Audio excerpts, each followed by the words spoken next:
이 여성분들 화장품 보면요, 스킨, 에센스, 자외선 차단제, 뭐 여기까지는 저도 알겠는데 네. 그걸 넘어가면 남자들은요, 이 당체 뭐가 뭔지 알 수 없을 정도로 종류도 많고 양도 많죠. 이렇게 매일같이 바르는 많은 화장품 속에 오히려 피부를 상하게 할 수 있는 성분이 있다는 주장이 제기돼서 논란이 되고 있는데요. 네, 바로 화장품이 상하지 않도록 하는 보존제 파라벤 얘기입니다. 이름은 좀 낯선데요. 많이 쓰이고 있는 물질이라고 하는데요. 이게 심지어 베이비 로션에도 네. 들어가는 경우가 있다고 하네요. 그러다 보니까 한 소비자 단체에선 파라벤 허가 수치를 낮춰달라고 당국에 요청하기도 했는데요. 김기훈 기자, 네. 이 파라벤이 도대체 어떤 물질이기에 이렇게 논란이 되는 거죠? 네, 파라벤은 화장품의 부패를 막기 위한 방부제인데요. 하지만 이 파라벤이 여성 호르몬과 유사한 구조를 갖고 있어 인체에 흡수되면 호르몬계를 교란시켜 암을 유발할 수 있다는 연구 결과가 나와 충격을 주고 있는데요. 이렇다 보니 아예 천연 화장품을 만들어 사용하는 주부들도 있다고 합니다. 화장품의 안전한 유통을 위해 사용한다는 파라벤, 그 논란의 현장을 취재했습니다.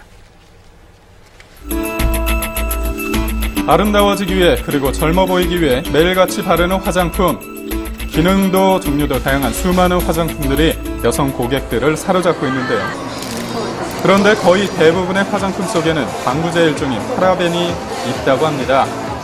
최근 논란이 되고 있는 파라벤, 시민들은 얼마나 알고 있을까요? 혹시 파라벤이라고 들어보셨어요? 텔레비전에서 들어서 이름만 알고 있는데 정확히 어떤 건지 모르겠어요. 모르겠었죠, 당연히. 피부가 다 상하실 것 아니에요. 방부제가 들어있으면. 화장품 성분 표시제 때문에 깨알같이 적혀있는 성분들, 그 안에서 파라벤 성분을 쉽게 확인할 수 있었는데요. 많게는 한 제품에 3종류 이상의 파라벤이 들어있기도 했습니다. 대체 이 파라벤의 정체는 무엇일까요?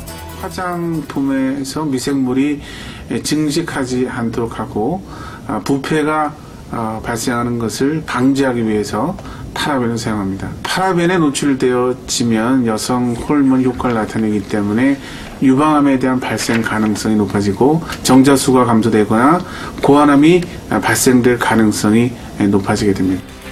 영국의 한 연구진은 20명의 유방암 환자들의 종양 조직에서 파라벤 성분을 검출해 파라벤과 유방암의 연관성을 제시했는데요. 최근 국내 실험 결과에서도 파라벤의 한 종류인 부틸파라벤이 양서류의 기형을 일으키는 것으로 확인됐습니다. 이런 유해성 때문에 유럽의 파라벤 함량 최고 기준은 0.19% 이하. 그렇다면 국내 기준은 어떨까요? 아니면 0.4%, 혼합은 0.8%예요. 네.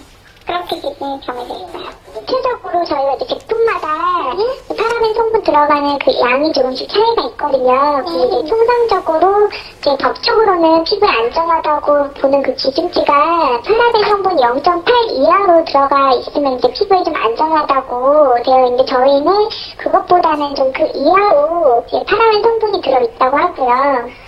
그리고 지금 파라벤 성분을 아예 이제 제품에 넣지 않게 되면 이제 화장품 기간 며칠밖에는 사용할 수 없는 부분이라 파라벤 성분을 뺄 수가 없다고 하거든요.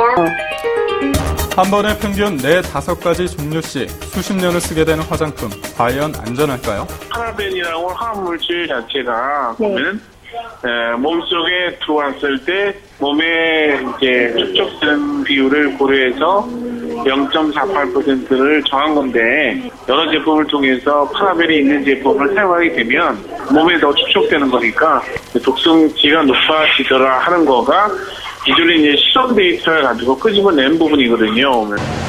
대부분의 화장품에 함유되어 있다는 파라벤. 그렇다고 화장품을 안 쓸 수도 없는 상황인데요. 화장품을 쓸 때 자주 부작용을 겪는다는 한 여성을 만나봤습니다. 근 10년 동안 화장품 사용하면서 좀 많이 트러블 같은 것도 많이 생기고 피부과를 가든지 아니면 용하다는 한의원 가서 약도 먹어보고요. 정보도 많이 발라보고 했는데 그래도 항상 고민인 게 화장품을 뭐 바꿀 때마다 아니면 새로운 걸 사용할 때마다 고민이었거든요. 앞으로도 계속 그런 화장품 고민을 해야 될지가 참 걱정입니다. 화장품만 바르면 가렵거나 홍반, 부종, 피부염 등의 증상이 생겼는데요. 메틸파라펜의 경우 자외선에 노출되면 피부 세포의 노화를 촉진시킨다는 연구 결과도 있습니다. 화장품에 파라벤이라는 방부제 성분이 들어가는 경우가 많은데 파라벤에 알러지가 있으신 분은 피부가 가렵거나 붉어지거나 아니면 심한 경우에는 따갑거나 물집도 생길 수 있습니다.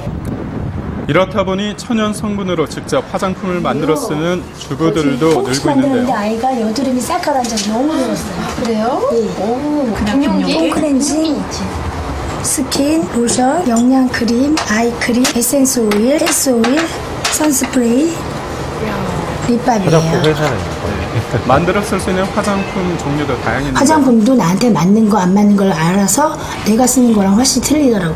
그래서 일반 화장품은 전혀 안 써요. 색조 화장품, 립스틱 정도는 쓰지만 그걸 제외한 나머지는 천연 화장품으로 충분히 대처 가능하고. 네, 천연 화장품을 지금 만들 거고요. 기초 화장품 중에 로션을 만들 거예요. 피부의 보습과 유연 효과를 위해 천연 성분의 오일을 사용하고 파라벤 대신 녹차와 자몽, 허브에서 추출한 천연 방부제를 사용한다고 하는데요. 이렇게 만든 천연 화장품은 3개월 동안 실온에 두고 사용할 수 있다고 합니다. 꽤 기네요.